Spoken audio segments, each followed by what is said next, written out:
안녕하세요 형님들. 지난 영상에서 공실 12개월짜리 케이스 제가 잠깐 말씀드렸는데 기억하시죠? 오늘 그거 처음부터 끝까지 다 보여드릴 겁니다. 임대료 2번 낮췄는데도 안 나가던 공실 사줘봤더니 이유가 있었습니다. 조건 문제가 아니었어요. 공실이 길어지는 진짜 이유, 오늘 이 영상 보시면 앞으로 공실 생겼을 때 제일 먼저 뭘 확인해야 하는지 아실 수 있습니다. 끝까지 봐주세요. 형님들, 오늘 이 핵심 개념 하나만 알면 됩니다. 재성입니다. 재성.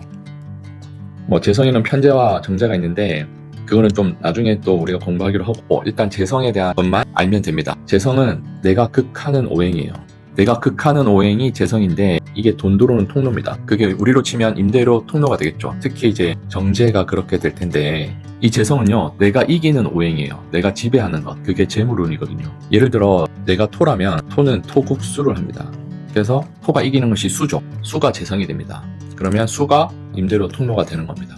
예를 들어 내 일간이 토다 라고 하면 제 방이 물을 가두잖아요. 이 수가 형님 건물에서 들어오는 임대료, 권리금, 보증금, 이 모든 다 재성이 되는 겁니다. 그런데 형님, 이 재성이 막히는 시기가 있어요. 이 재성이 충을 당하면 통로가 막히는 거예요. 다시 말하면 공실이 된다는 얘기죠. 아무리 임대를 낮춰도 안 나갑니다. 이 시기에는요, 임대를 아무리 낮춰도 임차인이 안 들어와요. 에너지가 갇혀있는 겁니다. 이 충에 대해서 한번 설명을 좀 드릴게요. 충은요, 두 기운이 정면으로 충돌하는 겁니다. 한자로 부딪힐 충이에요. 충을 할 수 있는 지지가 있는데 지지를 한번 적어볼게요.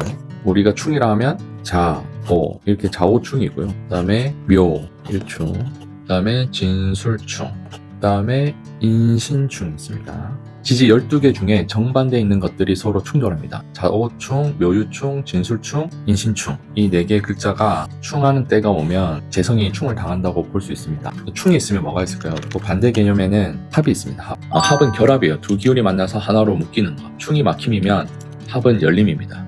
합을 할 수 있는 것도 한번 살펴보겠습니다.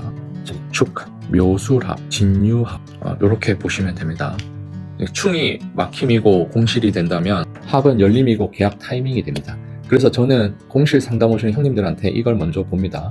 지금 재성에 충이 오는가, 또는 합이 오는가, 합이 언제 오는가. 합이 오는 달이 임차인 들어올 가능성이 제일 높은 달이에요. 그러면 우리가 공실이 길어지는 사주 조건 2가지를 한번 말씀드릴게요. 앞에서 봤다시피 첫 번째는 세운에서 재성을 치는 충이 오를 때, 그리고 대운이 재성을 극하는 시기, 이 2가지가 오면 매우 공실이 생길 가능성이 커진다고 봐야 됩니다. 그래서 대운과 세운을 다 봐야 되는 거죠. 첫째, 올해 세운이 재성을 충을 치는 해, 내 재성이 예를 들어 수인데 올해 토기운이 강하면 토국수가 돼서 재성이 극을 당하는 해가 됩니다. 그리고 이 해는 임대 수입이 막힐 수밖에 없어요. 아무리 임대료를 낮춰도 소용없어요. 둘째, 대운이 재성을 극하는 시기입니다. 대운은 10년 주기예요. 10년 동안 재성이 눌리는 구조면 그 기간 내내 임대 수입이 힘들 수 있어요. 능력 문제가 아니라 구조적으로 힘들 수 있습니다. 그래서 첫 번째는 대운을 형님들이 확인을 하셔야 돼요. 올해 대운이 어디에 있는지, 어느 타이밍에 왔는지를 확인을 해야 됩니다. 공실이 반복된다면 대운부터 확인하세요. 만세력을 검색하셔가지고 만세력 앱 중에 무료로 쓸 수 있는 거 뜨면 되는데, 저는 도서폰을 쓰고 있습니다. 예를 들어 앱에 생년월일 넣으면 자기의 대운을 확인할 수 있습니다. 형님, 그럼 언제 풀리냐고요? 이게 제일 궁금하시죠? 합이 오는 시점, 임차인이 들어오는 시점이에요. 충이 풀리는 때가 됩니다. 충이 풀리는 때의 조건은 첫째, 대운이 바뀌는 시점. 올해 재성을 충 맞고 있으면 내년 세운 바뀔 때 풀립니다.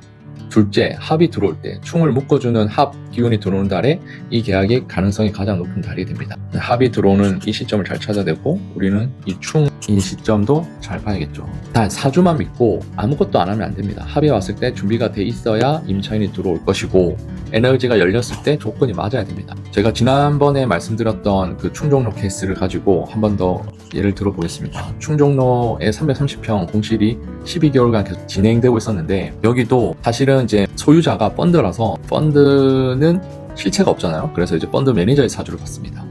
재성을 봤더니 재성이 토였어요. 그런데 올해 세운이 목기운이 강했습니다. 그래서 목극토가 돼서 재성이 정면으로 충을 맞는 해가 됐었습니다.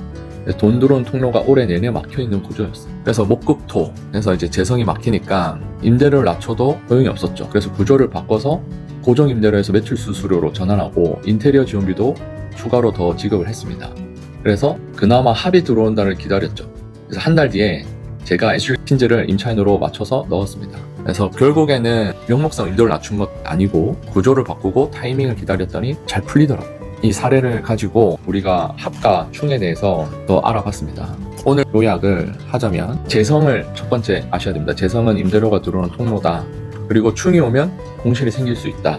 그리고 합이 오면 공실이 해소가 될 수 있다. 그리고 공실이 길어지는 조건은 올해 세운이 재성을 충당하면 길어질 수 있다. 또는 대운이 재성을 극하게 되면 공실이 길어질 수 있다. 이렇게 요약할 수 있겠습니다. 형님들 다음 영상에서는 음양에 대해서 말씀드리겠습니다. 음양 구독하고 기다려주세요.